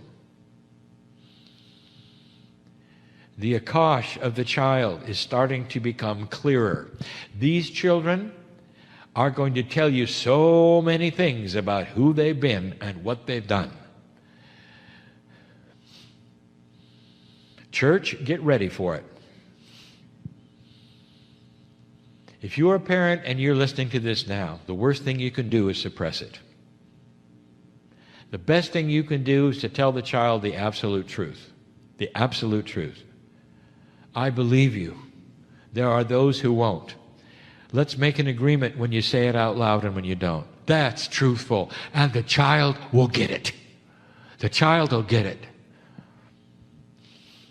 And it won't disturb things that you don't want disturbed. And the child will know it because it has an ally called a parent who believes it 100%. These are instructions for kids in the new age. It's going to get even stronger. The children they have will surprise them on how much better certain things work. Now that's a newborn child. instinct is going to work better than it ever has. Now, instinct is not something that you're used to seeing in humans. You see it in animals. Because the offspring of animals, for survival, have an instinct that is passed so well, they can walk within hours of birth. You don't have that.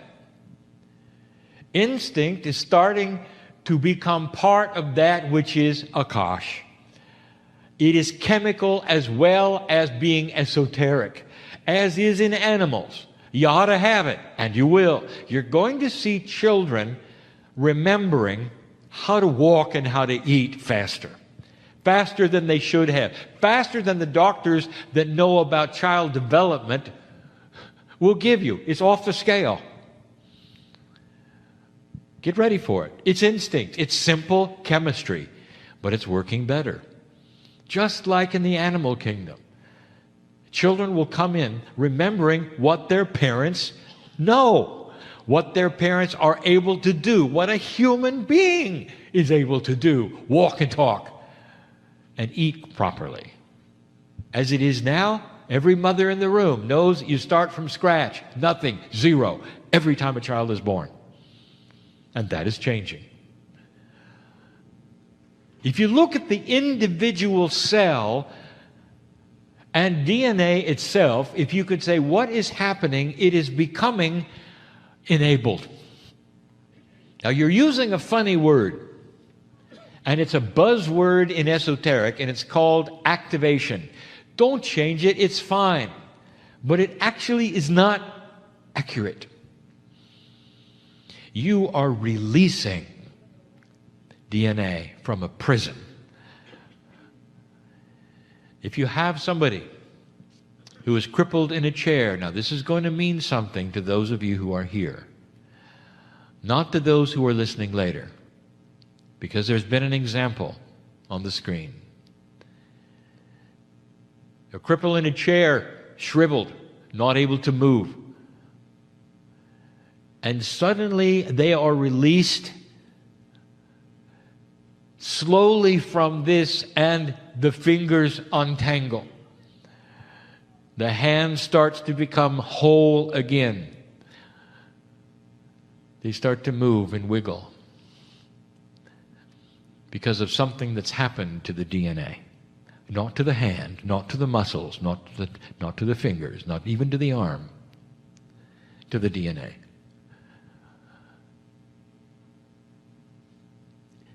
It's a release. I want you to hold this vision. Released from a prison of being crippled. Your DNA is crippled. And it's your free choice of where you wanted to take the energy of this planet, and your DNA cooperated. That is what you've lived with, and that's what's changing. It's not DNA activation, it's DNA release. Release. Look at that. In the paradigm, in your visualization, you're releasing what has been held back. And you're asking how? Do you realize the help that you have? Did you think for a moment that all of this was going to be you just doing things? It involves the galaxy, the part of space you're in, the nodes and the nulls, the creator of the universe. It involves the Pleiadians. It involves your timeline. All of this for you to sit in a new energy and release the DNA. Dear ones, I want to tell you, old souls, there's something you ought to know. You don't have to wait for this. The old soul has the equipment inside right now, just like the newborn. Now, I want you to follow this. We've not talked about this in this way before. Your DNA is filled with information and templates. Now, we are calling them templates, which are patterns and paradigms of life. And they are templates which you have only received partially. Now, what you don't know about a template, it has what we would call patterning of its own. If you have a portion of a template already, that is to say, a piece of the design, it draws to itself the rest of the design if it could get it. Did you understand that? If you have a piece of the picture, that piece has an attitude. An attitude of desire and wanting the rest of the picture. As soon as it's possible to get that, it's like magnetics. It literally flies to itself and the template snaps into place and you get the whole thing. All of you have pieces of the template. And all of those pieces in an old soul are ready to attach themselves, literally calling the names of the rest of the template to come forward. And in this new energy, that is what you can do. You are going to then complete the templates that are missing. Old soul. One of the templates that never goes away is part of a manual. Think of it this way. Although it's not linear, I want you to think of the manual of birth. When you came in, what was the manual like? What page were you on when you were 5 days old? What page were you on at 6 months? What page were you on when you were 30? And you all know that all the pages are different because of the chronology of growing up. The pages are still there. The template is still there for what I call Genesis cells. Genesis cells, as I will define them, are the cells of a newborn which accelerate growth and learning. All the antennas are 10 times as long as they are for you now. The child absorbs the world in 6 months, learns everything in 6 months. Speech, walking, all of the things. Its antennas are so big, listening to the attitudes and the consciousness of every single parent in the room. You know that. It's different for a kid than it is now. And then that slows down. And then you have the adult. Genesis cells, they're still there. The template is still there. The instruction sets for how they're made, if you want to call it that, are still there. By the way, it's all physics. Now, old soul, these cells are available for you now. Just go get them in the book. You do it with affirmations, you do it with consciousness, you do it with meditation. However you communicate with innate, it's ready to activate the Genesis cells. And what that means to you is fast-track growth to enlightenment. To any situation you have, whether it's healing, whether it's teaching, whether it's talent, can you imagine right now, whatever age you are, 10 times? Genesis cells are ready for the old soul. I keep saying old soul. Did you notice? You've got to have graduated. In other words, a number of lifetimes gives you the template information that a newbie would not have that's been on the earth 4 or 5 times. You've got to have 100 lifetimes, maybe 1,000, to develop experience, to recognize what's going on. Every one of you in this room can say to yourself, I know that I've been here before. You know too much. You feel too much. You're in this room. You wouldn't be otherwise. That's been stated. It's accurate and it's true. You're an old soul. Everything I just told you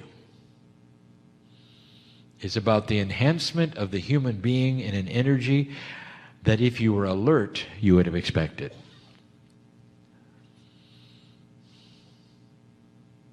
What does an enhanced old soul look like? And the answer is compassion. I close with this. The secret to mining your Akash is having a compassionate consciousness. Does that surprise you? That's what has been missing all along. If you're going to mine your Akash, that is to be in touch with who you were and start rewriting who you are, you're going to have to come to an agreement of compassion with yourself. lack of anger, care for others,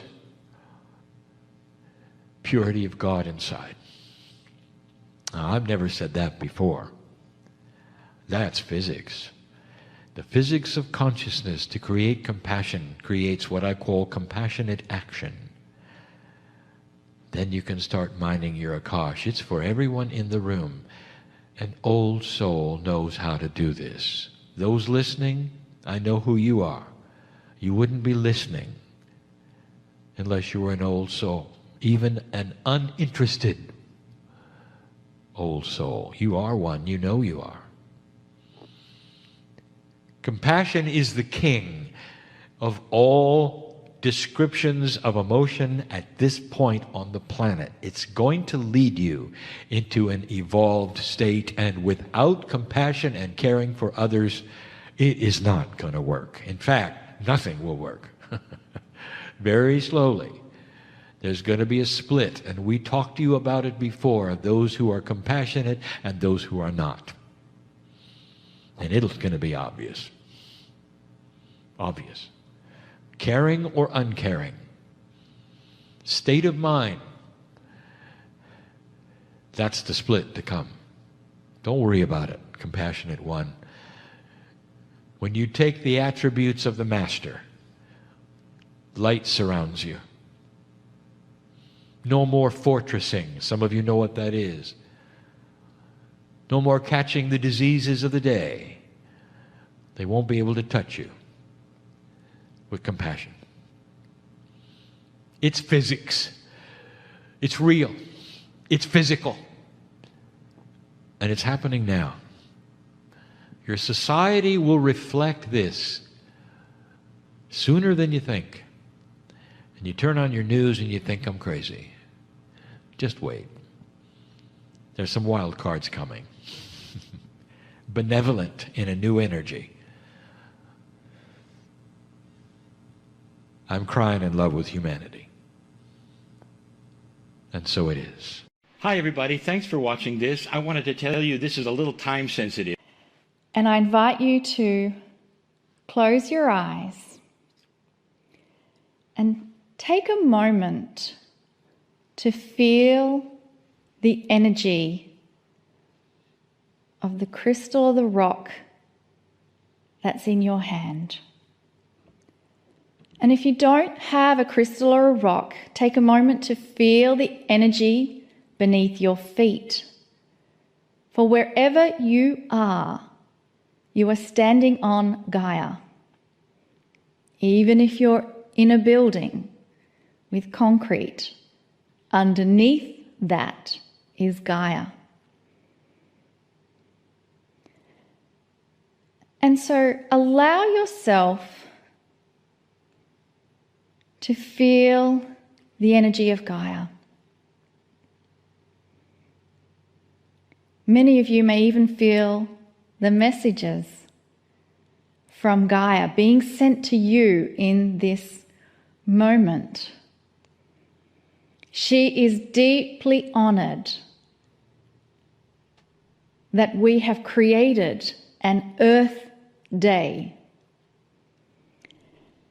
And she asks us that every day is Earth Day. We are reminded of our ancestors who greeted the earth every morning as soon as they arose. They greeted the sun, and there was an alliance. They watched the sun set, and there was an alliance. They saw the seasons come and go, and they understood the reasons for the changes in day and night and temperature, and there was an alliance. And so the message from Gaia is one of gratitude and thanks for acknowledging her, and to invite you to rekindle this alliance that exists.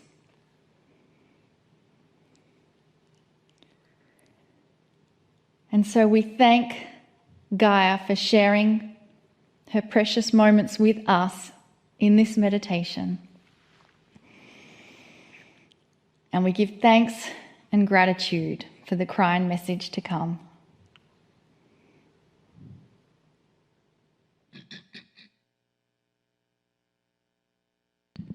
Greetings, dear ones. I'm Kryon of Magnetic Service. The series that I have chosen to give you this month would be 4 things that are spectacular, controversial, and true. And this is the 3rd one. And what I'm going to present now to those who are watching this program, you'll say, well, of course. Well, I knew that. But this sequesters the information only to you, and meaning you're aware of it because you have chosen to be interested in this program. But in general, for the planet, what I'm about to give you is controversial. Spectacular because of its truth. True, very true. And what I'm going to tell you, and then speak of it even more in detail, is this. Dear ones, your souls that are eternal, that had no beginning, they just simply always were, difficult for you to understand, and will always be, these are your souls. That's you. That's your essence. That soul of yours plays many roles on this planet. In other words, you reincarnate.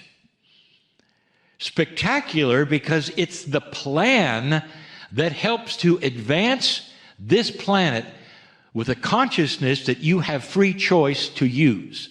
That is the engine of conscious advancement.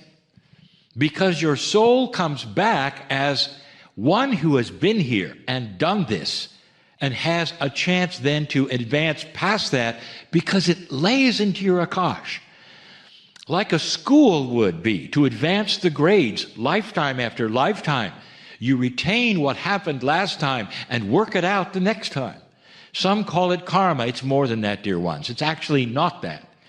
The system of past lives gives you the ability to go through this school of earth and learn and advance, but more than that, to come closer to a truth that we have already given you. A basic truth that you are part of God.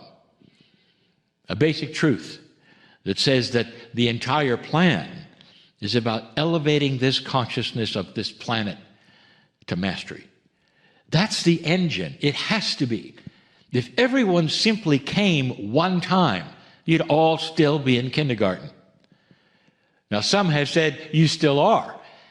In that, I tell you, the cycles of time, some of them being very slow, would actually cooperate with that, for you have cycles of change that sometimes then cooperate to push you into a higher consciousness if you're ready. And one just did. And that's the 2012 shift. That's the reason for Kryon to even be here. Most of your planetary modern religions do not believe in reincarnation. In fact, if you talk to someone who is in one of those belief systems, they'll look at you like you're nuts. Can't be that way. They'll say, if it was that way, how could the doctrine that we believe actually work? Because you're born, you're tested, and then you're either punished or rewarded. That's one time. I will tell you something, dear ones. That is not a God system. That's not a creator system. That's a men's system. You come in. You have to be naughty or nice. Sounds like Santa Claus. And you either get a present or you get tortured. We told you in channel number 1 of the series how illogical and dysfunctional that system is. Totally. It's not a loving system. Think about it. It's not from God.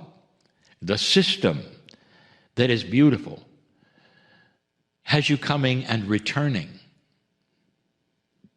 The first organized religion on this planet, in your time frame, that you can call something that belongs to your civilization,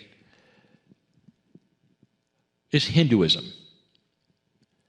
And in that, the staple of Hinduism is reincarnation.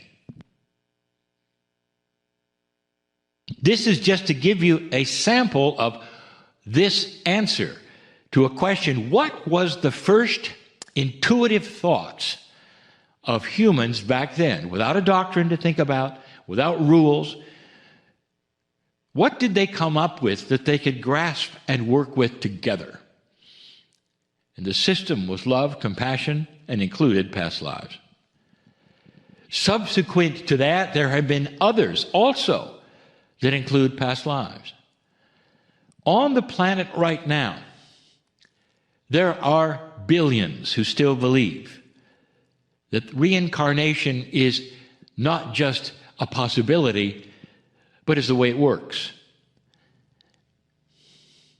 But I am talking to a culture and those cultures around this culture that often do not believe it. Spectacular it is, because this truth is actually the kernel, the seed, the engine, as I said, to an advanced planet, to coming back. Some have said, well, what about the indigenous? You know, I don't hear much about past lives of the indigenous. They do it differently, dear one. Listen to them talking about their ancestors. Why would they go to so much trouble to capture the wisdom of their ancestors, to pray to their ancestors, to go there almost every single time they go into any kind of a meditation or ceremony? And the answer is this: because they understand that they are their own ancestors. That part of that wisdom is translated through the earth, the dirt of the earth, right back to them. This is their form of understanding the cycle. Ask the indigenous about the cycles. They'll give you the same information I have. There is a grander plan, dear ones, and it all is part of coming back.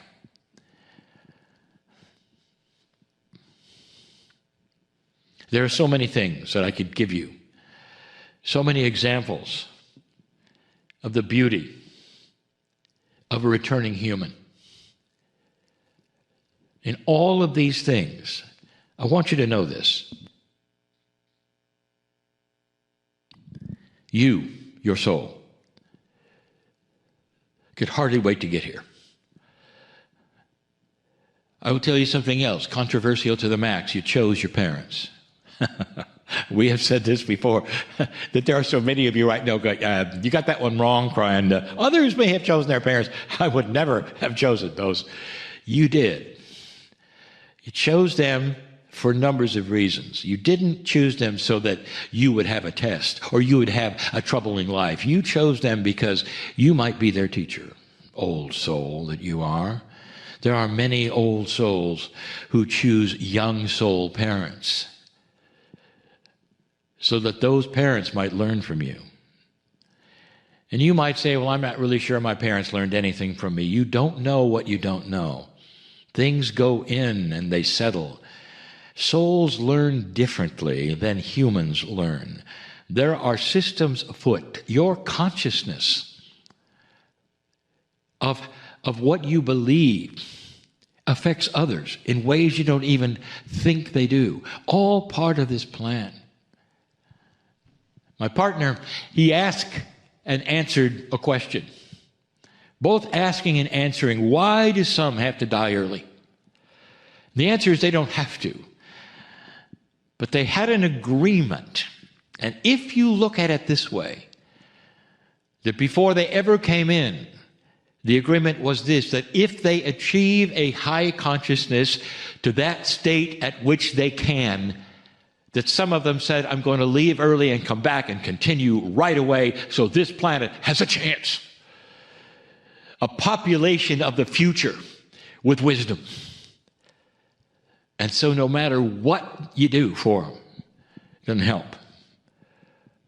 And as you stand perhaps at the ceremony in their memorial with tears running down your face,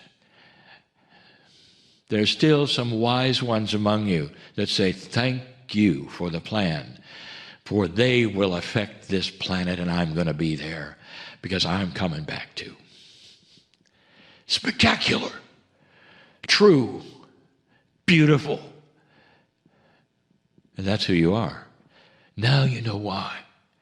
I am in so much love with humanity for what you do for each other, for the universe, for this beautiful earth.